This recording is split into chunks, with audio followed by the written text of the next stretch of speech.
Misi rahasia NASA ke bulan. Apakah kita benar-benar mendarat di bulan atau hanya rekayasa? Bayangkan ini, tahun 1969, dunia sedang dalam ketegangan tinggi akibat Perang Dingin. Amerika dan Uni Soviet berlomba menunjukkan siapa yang paling unggul, bukan hanya di bumi, tapi juga di luar angkasa. Lalu, muncullah sebuah momen yang menggetarkan dunia. Neil Armstrong menginjakkan kaki di bulan. Siaran langsungnya disaksikan oleh jutaan pasang mata, dan kalimat ikonik pun terucap, "That's one small step for man, one giant leap for mankind." Tapi tunggu dulu, bagaimana jika langkah kecil itu sebenarnya tidak pernah terjadi? Bagaimana jika pendaratan di bulan hanya sebuah skenario yang sangat rapi, rekayasa paling brilian yang pernah dilakukan manusia demi memenangkan perang, tanpa senjata? Ya, pertanyaan ini telah mengusik pikiran jutaan orang selama lebih dari 5 dekade. Misi Apollo 11 memang tercatat sebagai pencapaian luar biasa. Tapi justru karena terlalu luar biasa untuk zaman itu, banyak orang mulai meragukannya. Salah satu teori paling populer menyebut bahwa NASA memalsukan pendaratan di bulan demi satu tujuan, mengalahkan Uni Soviet dalam Perang Dingin, secara psikologis dan politis.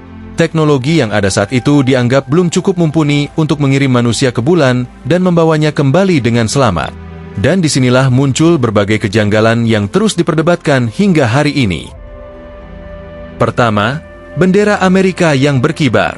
Di permukaan bulan yang hampa udara, tidak seharusnya ada angin. Tapi dalam video, bendera itu terlihat berkibar seperti tertiup angin. NASA menjelaskan bahwa itu karena tiang bendera memiliki kawat horizontal, dan gerakan itu terjadi saat bendera dipasang. Tapi bagi para skeptis, penjelasan itu tidak memuaskan. Kedua, bayangan yang tidak sejajar. Foto-foto dari misi Apollo menunjukkan bayangan dengan arah yang berbeda-beda. Padahal, di bulan, hanya ada satu sumber cahaya utama, matahari. Jadi seharusnya semua bayangan jatuh ke arah yang sama.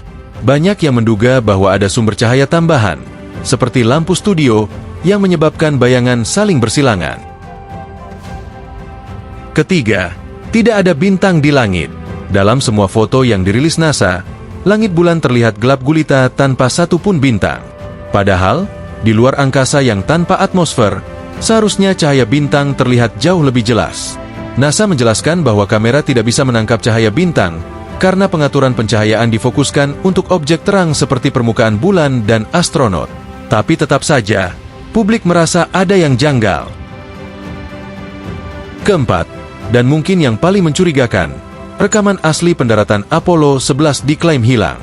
Ya, hilang. NASA sendiri mengakui bahwa mereka tidak lagi memiliki rekaman berkualitas asli dari misi paling bersejarah ini, karena kaset-kasetnya secara tidak sengaja ditimpa. Bagaimana mungkin rekaman sejarah sebesar itu tidak dijaga dengan baik?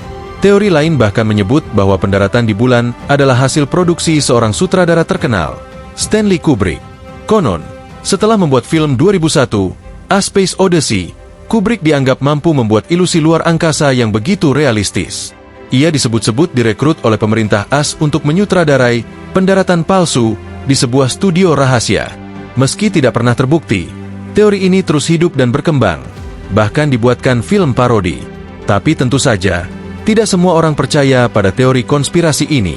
Para ilmuwan dan pakar menyatakan bahwa semua kejanggalan tadi bisa dijelaskan secara ilmiah. Bayangan yang tidak sejajar bisa disebabkan oleh kontur permukaan bulan. Bendera berkibar karena efek fisik dari pemasangan, bukan karena angin. Dan ketiadaan bintang adalah masalah teknis kamera, bukan bukti palsu. Lebih dari itu, jutaan orang terlibat dalam proyek Apollo. Ribuan ilmuwan, teknisi, insinyur, dan astronot bekerja selama bertahun-tahun. Apakah mungkin konspirasi sebesar itu dijaga rapat tanpa ada yang membocorkannya? Lalu ada juga bukti fisik yang masih bisa ditelusuri. Misalnya, reflektor laser yang ditinggalkan di permukaan bulan oleh para astronot Apollo masih bisa dipantulkan dengan sinar laser dari bumi hingga hari ini. Ini digunakan oleh ilmuwan untuk mengukur jarak bumi bulan secara akurat. Apakah itu juga bagian dari sandiwara? Tapi tetap saja, keraguan tidak pernah benar-benar hilang. Karena yang jadi masalah bukan hanya bukti teknis, tapi juga ketidakpercayaan pada lembaga besar. Banyak orang merasa bahwa pemerintah dan institusi besar sering menutupi kebenaran demi kepentingan politik. Dan pendaratan di bulan bisa jadi adalah satu dari sekian banyak narasi yang diciptakan untuk mempertahankan dominasi. Apalagi jika kita bertanya, mengapa manusia belum pernah kembali ke bulan? Sejak misi Apollo 17 di tahun 1972, tak ada lagi manusia yang menjejakkan kaki di sana. Padahal teknologi sudah jauh berkembang. NASA selalu punya alasan. Biaya mahal, prioritas bergeser, misi terlalu berisiko. Tapi bagi para konspirator, ini hanyalah bukti bahwa mereka tidak pernah benar-benar ke sana sejak awal. Kini, NASA berencana mengirim manusia kembali ke bulan lewat program Artemis. Jika misi ini berhasil, mungkin bisa membungkam semua teori konspirasi. Tapi jika kembali tertunda dan penuh misteri, jangan salahkan publik jika rasa curiga semakin besar. Pada akhirnya, kebenaran soal apakah manusia benar-benar pernah mendarat di bulan atau tidak, bisa jadi akan tetap menjadi misteri terbesar abad ini. Ada yang percaya sepenuhnya pada sains dan pencapaian manusia. Tapi ada juga yang yakin bahwa segala sesuatu bisa dipalsukan, bahkan sejarah sekalipun. Jadi, bagaimana dengan kamu? Apakah kamu percaya bahwa kita benar-benar pernah ke bulan? Atau kamu yakin bahwa semuanya hanya panggung besar yang dikemas seolah nyata? Satu hal yang pasti, di balik sorotan kamera dan bendera Amerika yang berkibar itu, ada teka-teki yang belum sepenuhnya terjawab. Dan mungkin, rahasia terbesar NASA masih belum benar-benar terungkap. Demikianlah informasi seru tentang misteri pendaratan astronot di bulan. Apakah nyata atau hanya rekayasa? Nah, itulah video kita kali ini. Semoga bisa menambah wawasan dan bikin kalian berpikir kritis. Akhir kata, saya pamit undur diri. Terima kasih sudah menonton, dan sampai jumpa di video berikutnya.